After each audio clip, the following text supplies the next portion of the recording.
fishing, it's in my soul. Welcome to the Salt Strong Podcast, disrupting fishing entertainment as you know it. Prepare to laugh. Prepare to get to know fishing legends in a whole new and unfiltered way. And on occasion, you might even learn a thing or two about fishing. Here's your host, Joe Simons. Like diamonds. The 2 reasons why almost all New Year's resolutions fail. Hey everybody, Joe Simons, Like Diamonds, back here again. New year. Sorry I was off last week. Ended up going to the farmhouse in Georgia. There's no internet. There's no TV. There's nothing to do but old school, talking with people, going outside, hiking, fishing, playing pickleball, the little pickleball court there. And really just having fun with family. And even had some old friends from Georgia come into town. And man, we just had an absolute blast. And it was off my computer, was off the phone. And it was very nice. And I would highly recommend everyone do that. It was a good reset. And speaking of that, we're talking about a reset here for the new year. And, as I was driving home from Georgia on New Year's Day, we, as a family, we're talking about, different goals and resolutions. And I ended up listening to one podcast on the way home, and it was talking kind of about this. And there's one really big takeaway that I got, and I'm going to add in really my other one in terms of why almost all New Year's resolutions fail. The good news is we're all pretty good about setting goals, right? We're all pretty good about dreaming. We're all pretty good about, envisioning where we want to be a year from now, or where we want to be 5 years from now, and what we want our life to look like, and how much money we have, and what kind of house we live in, car we drive. And we're really good about dreaming and getting excited about that stuff. We're horrible is just people in general about following through and being consistent to make it happen.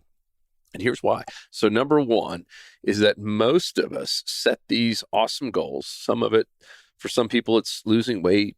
For some, it's being a better husband or a wife or an owner. Some of it's making a certain amount of money or getting a raise or a new job or moving. There's a lot of different things that we set for our goals, or doing some new hobby or sport. And the bad news is we don't change our current habits to be able to get there. And here's what I mean. Let's just say that we have a goal to hit a certain amount of money, or to lose a certain amount of weight. Those are usually 2 big ones that a lot of people throw out there, that they want to make more money or lose weight. So one is getting more of something, one is losing something. And we wake up and usually do a couple of things. If you're trying to save the money, you start cutting back and canceling things that you aren't using, and maybe even selling some things. And we do it for about a month, max. Usually it's just a couple of weeks, and then something gets in the way, and all of a sudden there's a new party for January, and next thing you know, you're drinking all kinds of wine and eating cheese at late at night, and you gain the pounds back, and then it's just you're off the wagon and back to the old habits. And so the problem is most of us don't have that discipline to change our habits. And for me, one of my big ones is to read. And it was so easy for me back when our company wasn't as big, when I only had 2 kids. I feel like ever since we had Jackson, with just that third kid, for those of you that are parents and have 3 or more kids, that everyone that you add, it just adds more complexity, and it's now more driving around. The kids are into sports and after school activities, and I feel like there's not the same time that it was when they were like, little infants and stuff. And it was easy, where they're taking a little nap, I'd sit there and read for an hour. And I read a lot of books. I mean, a lot of I read a book a week for about 5 years. I can't even conceive doing that right now. I still read a lot, but I can't conceive doing, I'll go through stages where I'll read a book in a week, and then it might be 2 months before I finish the next one sometimes. So I'm just all over the place. And that's one that I know I feel happier. I feel like I get better ideas. I personally feel more alive and vibrant. I did a podcast on this a while back about just the brain activity and what it does when you're reading constantly. there are some massive benefits to just your brain and your overall body when you're reading it. And I don't think it really even matters the type of books that you're reading, just the fact that you're working your brain and learning new stuff, or even getting entertained and trying to memorize stuff. So all that bits, and that's one of mine.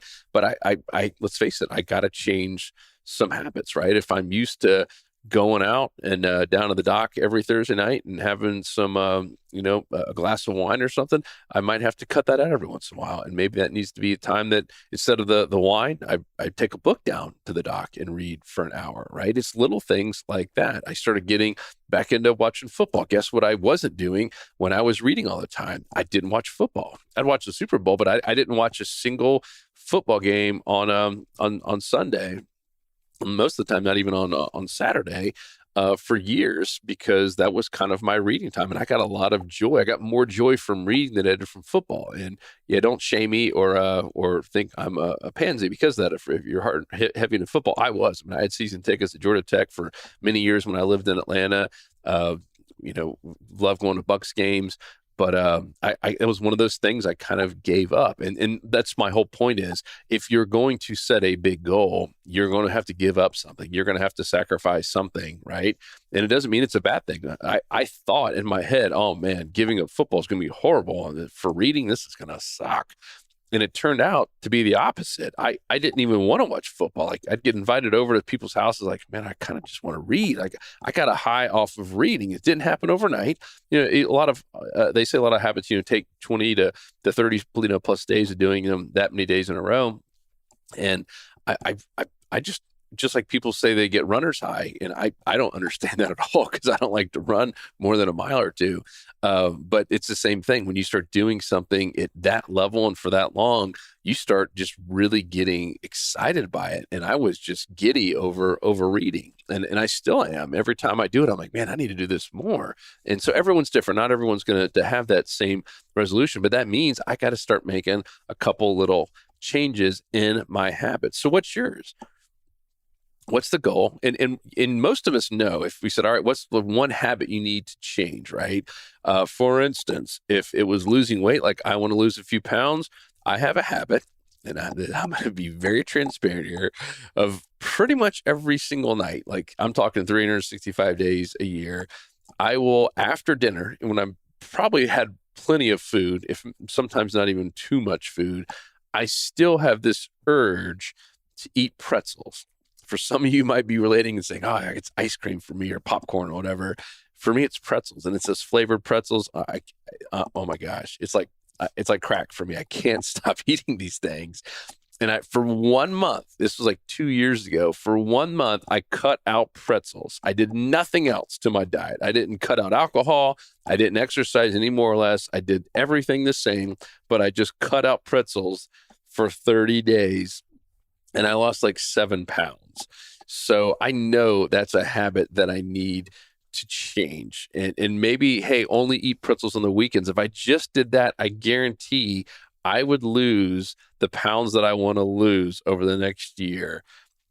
I could probably exercise less. I think a lot of times I have to get on a treadmill and run a mile just to get rid of all the pretzel carbs and calories that I'm putting into my body. But they're so delicious, right? And I can always justify it. Well, man, I'm not fat.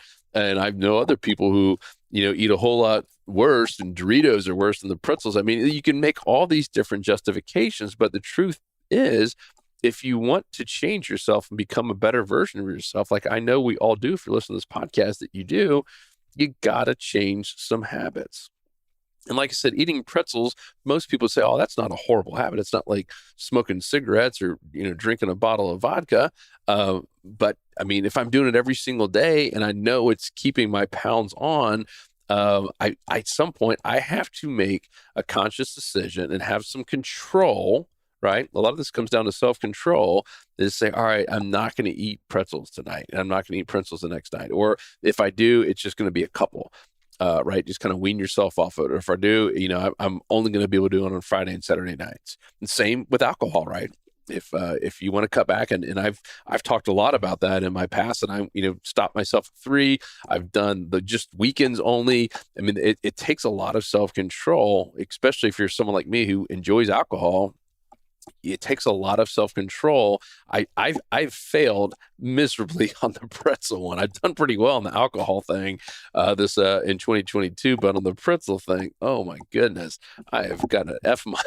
An F minus. Even my wife, she's like, "You sure you need to have pretzels? You just ate a lot of food." I'm like, "Stop it! I love these things, and they're so delicious." And once again, it's become a bad habit of mine that I need to break. So that is one of the things that I'm going to be working on myself. So if you ever see me out in public, or we're hanging out somewhere and I go for pretzels, say, "Joe, maybe you should hold off on those pretzels. It's hurting your chances of hitting your goals on the weight thing." So that is it. In terms of number one, it's it's habits. And number two, and this one's critical, and especially if you've ever run a business, if you've ever tried to truly hit a goal over a long period of time, you know that you have to reverse engineer it and break that goal down into very specific and measurable parts. For instance, if I said my goal was to lose 30 pounds over the year, I can't just wait until December 4th to lose those 30 pounds. You have to say, all right, I need to lose 2.2 pounds a month, or whatever the number is. I was told there's no math on this podcast, but you see my point. You start backing it out, and maybe you only start with 1 pound in December. Like, it doesn't have to be the same. It doesn't have to be just divide by 12, but you see my point. You have to measure this stuff. And I'll give you an example. One of our goals as a company is to have a certain amount of insiders. We're trying to get 50,000 insiders. We're at 35,000 right now, right? So you can do the math. What we know, though, is that it's never, ever in the history of our company just been one line that just keeps going up. But, oh, yeah, we just got 900 insiders every single month for 12 months in a row. No, February's have traditionally been bad, right? It's a short month. It's cold. It's just always been a tougher one for us. January's are pretty good. February's kind of take a dip. March, it goes back up. And then April, May, June, July, August, basically once it starts warming up across the country, that's when our membership skyrocket. I mean, we could literally have double the amount of members in June and July as we have in January and February. So we account for that, all right? So if our goal is to hit 50,000 members, and we know there's always going to be some churn rate, meaning there's going to be some people leaving. So we account for that, right? And then we put it all into a little spreadsheet that looks at, hey, what happened last year, right? Let's use a proportional amount. So if February's bad, let's have this growth for February and keep it real, because otherwise we're going to be beating ourselves up. This is what happens to so many people. They just divide by 12 if it's like an annual goal. And then all of a sudden, January, February is tough, and you miss it. And then all of a sudden you get down on yourself and beat yourself up and just say, oh man, I never could have done that anyways. And then you're back to your old habits. You're back to your old self. And you wake up the following year saying, oh man, what the heck happened? So here's why it's so important to reverse engineer, kind of begin with the end in mind. If you've read the book, How to Win Friends and Influence People, or the 7 Habits of Highly Effective People. I'm sorry. It talks, that's one of the 7 habits is to, begin with the end in mind. So you know where the end is, and then reverse engineer it all the way back based on what you know about yourself, that time of year, etc. Obviously, if it was like running, it could be tough to run sometimes in January and February, especially if you live in an area where there's snow or ice. It could be almost impossible to make that happen every day. Whereas in the summertime, you're going to have more opportunities. Kids are out of school. You're going to be able to do that a whole lot more often and probably a whole lot easier.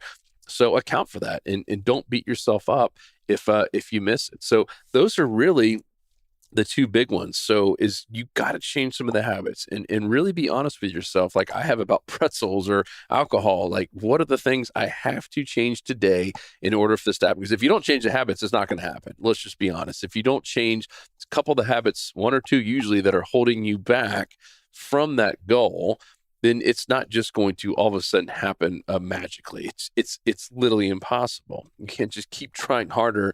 Those habits are just going to keep holding you back and pulling you back from where you want to be. So it's 1 is change some habits, and 2, reverse engineer that goal to figure out what is it that I have to be doing every day, every week, every single month, every single quarter to make this a success, and then measure it.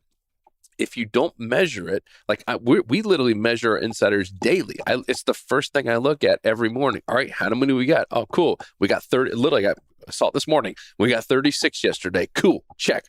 It's where we need to be. If we only got 12, like, oh man, what the heck happened? We're looking at this every single day.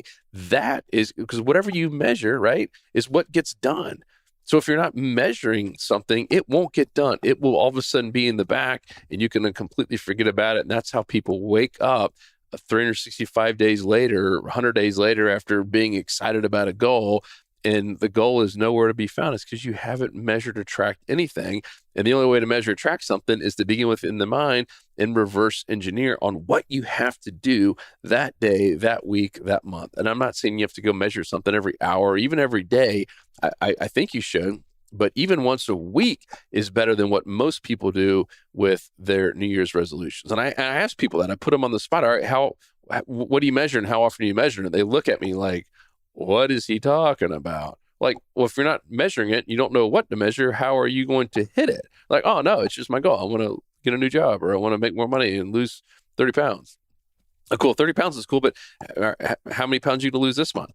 Right? How many this week? What are you doing? Are you tracking calories? Are you doing anything different? And most people haven't changed the habits, and they haven't reverse engineered. And the third one is just an obvious one, is to take action, right? I talk about that in my book, Fishing for Happiness. I mean, we have to take action. A lot of us are good at taking action, especially that first month of the year. I mean, I went to the gym yesterday morning early, and man, it was the most packed I've seen it in a year since last January. People are good about taking action for short amounts of time, but because they haven't changed the habits, and because they haven't reverse engineered what exactly they need to do to make it attainable too, it can't just be pie in the sky. That's why so many of these fall flat and never happen. So I hope this helps. I hope this was helpful for you. Is this something I wish someone had told me years ago? Because I struggled with these so bad. I'm getting better every year. I mean, this is one of the first years, I'll be honest, that we're tracking new insiders by day. Last year, we did not.